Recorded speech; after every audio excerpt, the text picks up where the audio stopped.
এইমাত্র আমাদের কাছে একটা প্রতিবেদন এসেছে। খুবই বড় প্রতিবেদন। সেটা হলো গিয়ে কেন্দ্র আমাদের পশ্চিমবঙ্গ সরকারকে ১৩,০০০ কোটি টাকা দিল কর বাবদ।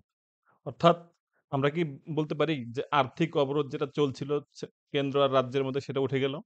চলুন দেখে নেওয়া যাক ডিটেইলস প্রতিবেদন।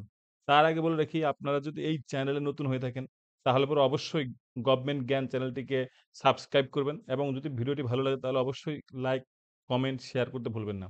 চলুন দেখে নেওয়া যাক ডিটেইলস প্রতিবেদনটা কি আছে।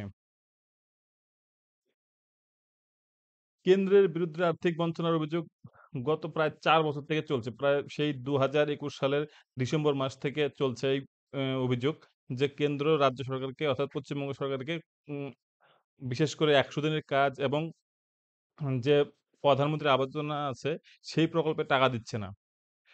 তো যাই হোক কেন্দ্রের বঞ্চনা সত্ত্বেও গত ডিসেম্বর গেল রাজ্য নিজস্ব উদ্যোগে বাংলা বাংলার আবাস যোজনায় প্রায় ১২,০০,০০০ উপভোক্তাকে বাড়ি তৈরির ১ম কিস্তির যে ৳৬০,০০০ সেটা অলরেডি পাঠিয়ে দিয়েছে। আরো ৳৬০,০০০ ২-৩ মাস পর যখন লিন্টেল লেভেল পর্যন্ত বেনিফিশিয়ারিরা ঘরগুলো করে ফেলবে তখন দেওয়া হবে। তো এরই মধ্যে দিল্লি থেকে এলো একটা ভালো খবর যে রাজ্যগুলিকে মানে ওয়েস্ট বেঙ্গল শুধু নয়, ইন্ডিয়ার প্রত্যেকটা রাজ্যকে কর বাবদ প্রায় ১,৭৩,০৩০ কোটি টাকা দিয়েছে। যার মধ্যে আমাদের যদি পশ্চিমবঙ্গ বলি সেক্ষেত্রে পেয়েছে ১৩,০১৭ কোটি টাকা। তো যাই হোক এটা একটা হিউজ টাকা যেটা কিনা ভাবা হচ্ছিল যে আর্থিক দিক হচ্ছে সেটা যাই হোক এই প্রতিবেদনের আমরা দেখতে পাচ্ছি যে সেটা কিছুটা হলে পরেও ভালো হয়েছে যে এবং সম্পর্কটা হয়তো শিথিল হবে আস্তে, আস্তে এবং ১০০ দিনের কাজ এবং প্রধানমন্ত্রী আবাস যোজনার যে কাজটা আছে সেটাও হয়তো শুরু হতে চলেছে আশা করা যায়। তো যাই হোক এর আগে গত বছরের শেষে কেন্দ্র বিভিন্ন রাজ্যগুলিকে মোট ৮৯,০৮৬ কোটি টাকা দিয়েছিল।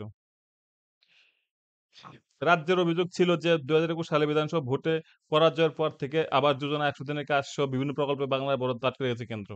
একমাত্র অর্থ কমিশনের সুপারিশ অনুযায়ী কেন্দ্র করের টাকায় যে অংশ রাজ্যের পাওয়ার কথা সেটা পাচ্ছে বাংলা।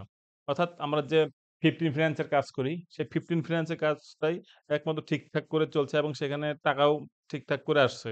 তাছাড়া মিড ডে মিলও সে ধরনের কিছু প্রকল্প এখনো বরাদ্দ টিম করে টিকে রয়েছে। যে যদিও এগুলা বন্ধ হয়নি, ঠিকঠাক করে চলছে। তাছাড়া আপনার আ স্বচ্ছ ভারত মিশনের টাকাও ঠিকঠাক করে আসছে। আরো বিভিন্ন রকমের যে স্কিমগুলো আছে সেন্ট্রালের সেগুলাও ঠিকঠাক করে আসছে।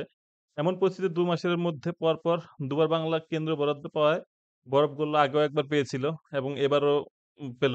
তো সেটা নিয়ে ঠিক রাজনৈতিক মহলে বলুন বা বিভিন্ন মহলে চর্চা শুরু হয়েছে যে তাহলে কি কেন্দ্র এবং রাজ্যের সম্পর্ক আস্তে, আস্তে ঠিক হচ্ছে? তাহলে পরে কি আমরা ধরে নিতে পারি যে পশ্চিমবঙ্গে যারা সাধারণ খেটে খাওয়া মানুষ, যারা কিনা ৪ বছর থেকে ১০০ দিনের কাজ থেকে বঞ্চিত হয়ে আছেন এবং বাংলার আবাস যোজনার ঘর পাচ্ছেন না। প্রধানমন্ত্রীর আবাস যোজনার ঘর পাচ্ছেন না। তাহলে কি আবার সবকিছু ঠিক হলে পরে এই গরিব মানুষগুলো ১০০ দিনের কাজ করতে পারবেন? আবার কি প্রধানমন্ত্রীর ঘরগুলো তারা পাবেন? তো দেখা যাক কি হয় ভবিষ্যতই বলবে কি হতে যাচ্ছে। তো অবশ্যই চ্যানেলটিকে উম সাবস্ক্রাইব করে রাখুন।